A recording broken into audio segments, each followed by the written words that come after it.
अमीर ननद की गरीब भाभी। रीना एक मध्यम परिवार की लड़की थी, लेकिन उसकी भाभी शिवानी एक बड़े घर की बेटी। शिवानी की शादी अभिषेक से लव मैरिज थी। अरे भाभी, ये कितना अच्छा सूट पहना है आपने। काश ऐसा मैं भी पहन पाती। अरे क्यों नहीं रीना, वैसे भी तुम्हारा और मेरा नाम तो एक ही है, जब मन करे पहन लेना। भाभी, आपको आपके पापा ने कितने अच्छे कपड़े गहने दिए हैं। मैं उनकी इकलौती बेटी जो हूँ।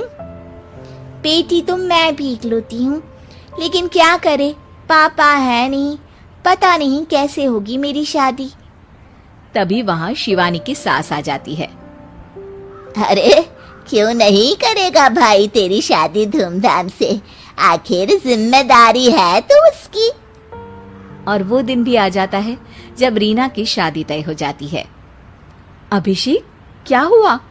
आप इतने परेशान तो कभी नहीं दिखे, कोई बात है तो बताइए मुझे।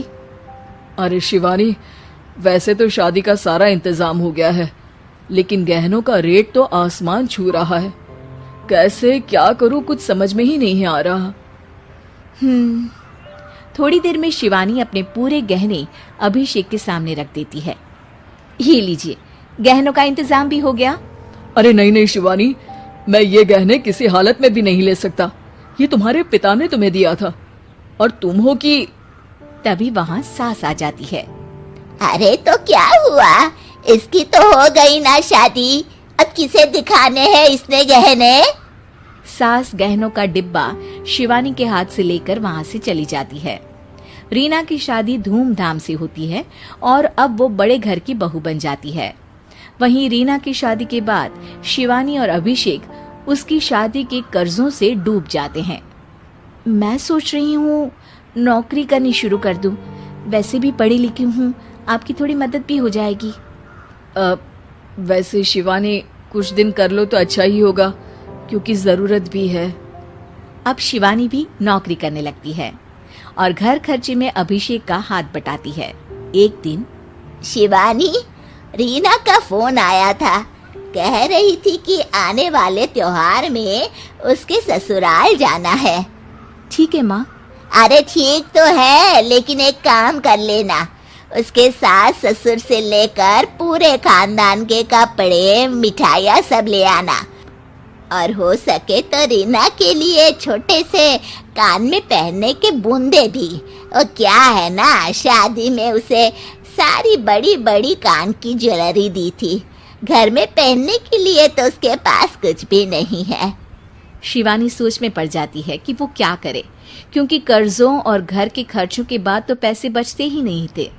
शिवानी फिर अपने पिता को फोन करती है और उनसे पैसे मांगती है।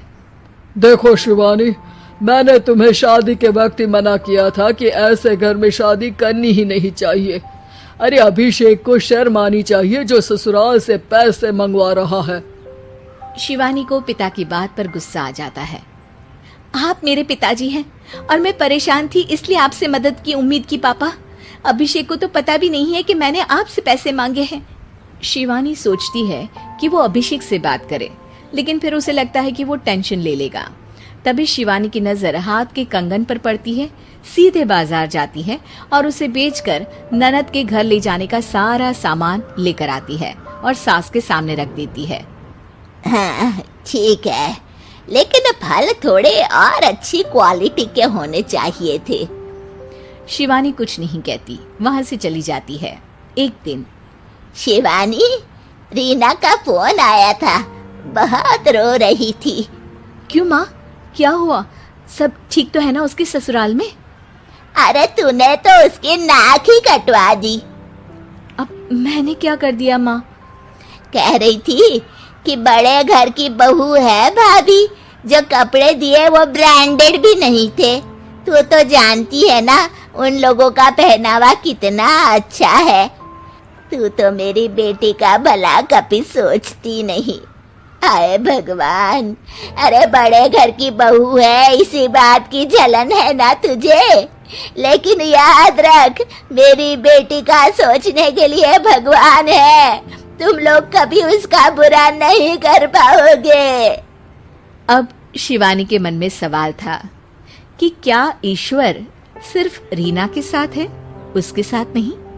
लेकिन उसे सुकून था कि वो अभिषेक के साथ उसकी जिम्मेदारियों को निभाने में बराबरी की हकदार है। शिवानी वहां से चली जाती है। वो सास से कुछ नहीं कहती, क्योंकि अमीर घर की बहू बनकर रीना को भले ही सुकून ना हो, लेकिन गरीब घर की बहू बनकर शिवानी खुश है, क्योंकि खुशी पैसों से नहीं परिस्थितियों पर निर्भर करती है।